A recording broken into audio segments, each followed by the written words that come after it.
Thank you very much, gentlemen of the press. It's just to give us an update on how we've been faring with the third wave in the last 3 weeks after our address to you.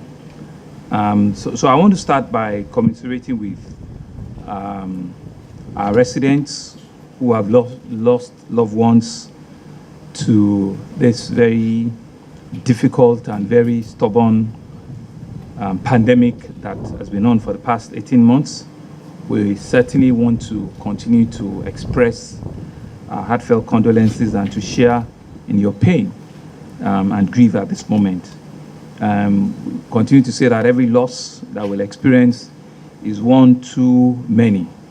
And the least we can do as a society and as a government is for us to redouble our efforts and to defeat this devastating pandemic that is ravaging the entire world. I'm sure you know that as it's going around the entire world, it's also in Africa. We're now clearly in the middle of a third wave. From the start, Lagos State has been the epicenter of this disease in our country, and unfortunately we still remain at that center even during this third wave. The test positivity rates that we're currently seeing now, the last time we had this press conference, we're suspecting I was getting about 7% then. Now it's about 12.1% from a 1.1% in June of 2021, meaning that for every 100 tests that we do, we get about 12 people that are infected, and we'll continue to do the testing in large numbers. We have identified that the third wave emerged on account of non-adherence to the laid down health protocols that was designed to mitigate the flow of the pandemic. For this reason, it is essential for me to once again remind all of us of the huge responsibility we have to contribute at fighting and defeating this virus. As a state government, we have taken substantial steps to arrest this third wave at its track. Most notably of them is our increased monitoring and enforcement embarked upon by members of our incident command units. Unfortunately, we have recorded severe recalcitrance on the part of the public, which had led to a higher infection rate, which we are now recording at our various centers. The health and travel protocols and guidelines issued by the federal government and state exist to protect and safeguard all of us, and the inconveniences that might come with them are only a small price to pay to avert far-reaching serious consequences, which I'm sure we're all seeing today. For our home-based care that we're currently given, this, of course, is powered by EcoTelemed, and so far we've catered for over 5,000 COVID-19 patients out of a total 20,000 positive cases that have been affected. This means that for every 3 out of every 4 COVID-positive persons offered to free Lagos telemedicine program have opted not to use. So people are actually getting well also in community, but the eco-telemedicine is also there and is providing support. Of all over 5,000 that has come into the eco-telemed, about 94% of them, have been well taken care of by daily monitoring from the center, and they've all been discharged and we've certified, well, and they are with their families. We have not recorded any deaths based on eco-telemed monitoring that we're doing, on a daily basis, and I think that's a very positive one, and it goes to show that monitoring on the eco-telemed is working well. And so we would continue to re-emphasize that all persons who opt to use this program receive the home care pack in addition to the telemedicine access which they currently enjoy. We need more people to believe in us and to take advantage of this program. Of course, the EcoTelemed is a toll-free number, which is 08000 EcoTelemed or 08000 356 633. If you have any symptoms that's associated with the COVID-19, please will continue to plead with our citizens, to have themselves tested in any of our public or private, testing facilities that we have in the state. To date, we have over 22 of them. So you do not have any excuse to say you don't know where to go to either get tested at the public, which is free, or at the private, which you need to pay for. And we'll continue to receive patients on a daily basis who want to be tested, and we're offering this service to them. Regarding the vaccine distribution and access strategy, I think it's important for me to just update where we are. We believe that one of the major pillars for our mitigation strategy for this third wave is the vaccination. We cannot but ensure that we vaccinate a large percentage of our population. And what we've seen also is that the population that has been vaccinated are not the ones that are coming up now. But we're seeing a drastic reduction, based on the numbers of vaccination we're seeing in particular places. There's one reason why we have not spared any cost at ensuring that the vaccines that have been provided by the federal government are made available to every resident that meets the requirements for the vaccination program. We received a total of about 299,992 doses of the Moderna on the 18th of August.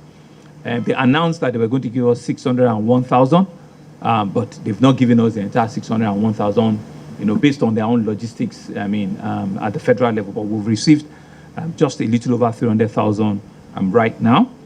And I'm happy to announce that from Wednesday, on the 25th, we'll commence the vaccination at over 150 centers across the state. We'll start the vaccination there.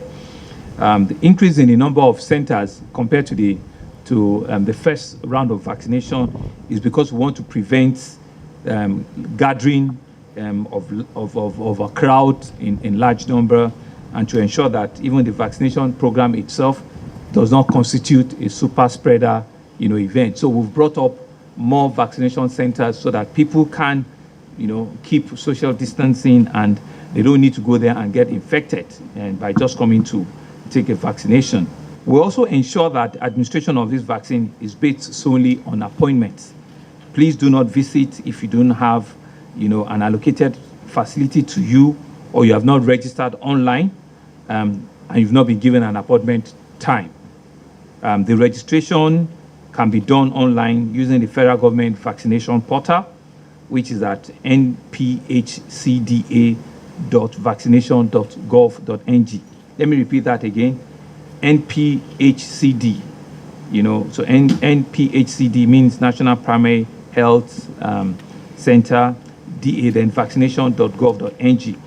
You can find the list of health centers facility online at the various vaccinations, and you can also check the Lagos State website. You know where all the 150 centers are.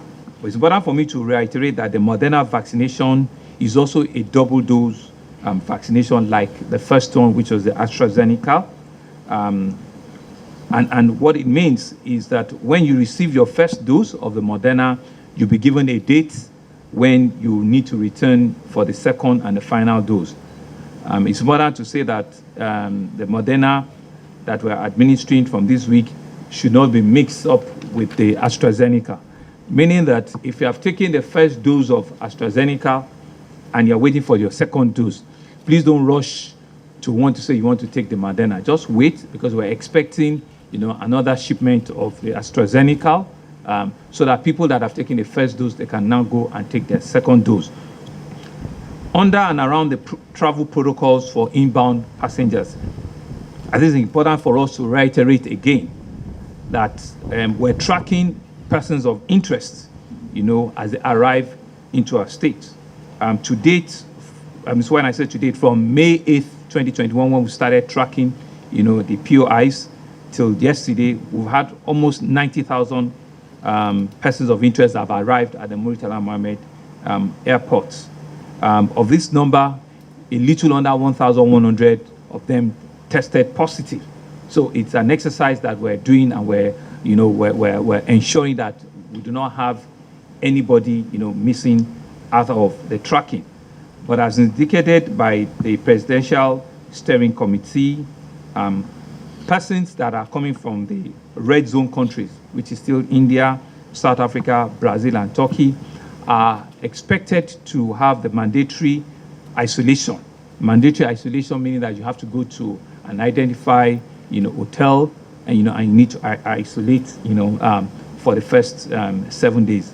As at 21st yesterday, Lagos had identified over 5,998 persons, and we have successfully isolated about 4,500 of them from the red listed countries, meaning that sadly about 1,000 people have also absconded, for one reason or the other, and so the COVID-19 protocols on mandatory isolation puts in place by the PTF. We're encouraging Nigerians to please still present themselves, for this mandatory isolation. So in terms of treatment of the more severe cases, let me say that a few things specifically are being done, which is regarding the use of oxygen. I'm sure you know that oxygen is a vital requirement for the management of the most severe cases that we've seen. We have indeed seen a gradual increase in the uptake of oxygen during this pandemic, from a utilization of about 75 bottles per day at the beginning of this third wave, which was about 3 weeks ago. Now we're seeing about 400, cylinders of oxygen being used per day.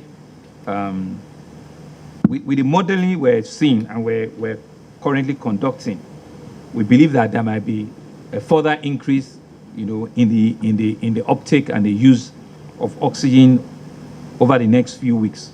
So we're exploring several ways of increasing our oxygen capacity, which includes our partnering with some of the private sector providers.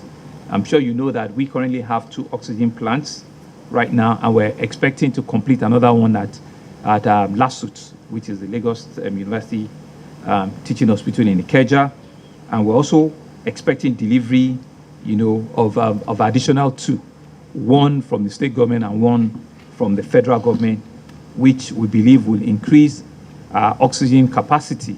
We're hoping that at some point in the course of the state, we should be able to generate close to 1,000 cylinders per day in Lagos State. I think it is also important for us to note that oxygen supply is free at all of our public designated treatment centers in Lagos.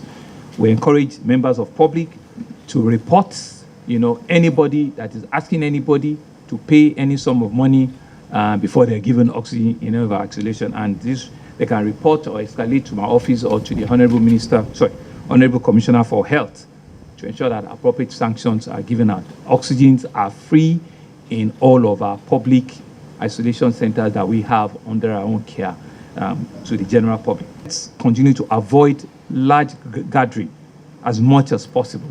Large gathering as much as possible, please. In all of our centers, we keep saying that it should not be more than 50% are religious houses, and also it's still very, very important.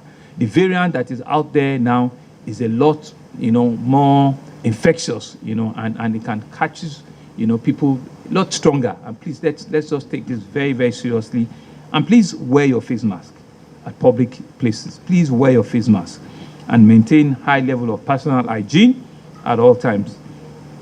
Like you keep saying, if you show symptoms, that you might have contacted the virus, or you have been, in contact with somebody that has contacted the virus, please contact our telemed center, Eco Telemed on the hotline, or please get tested. You can walk into any of our public, testing facility, and please get tested once you think that you've been exposed or you've been in contact with somebody that that the person have turned positive. We believe that we can make this third wave our final one. I dare say that in some countries, they are actually even talking about the fourth wave. We can actually make this third wave our final one, but we cannot do it by ourselves alone.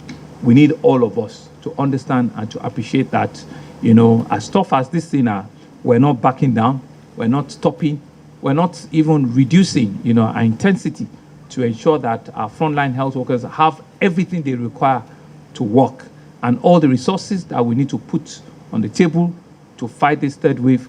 We're doing everything within our capacity.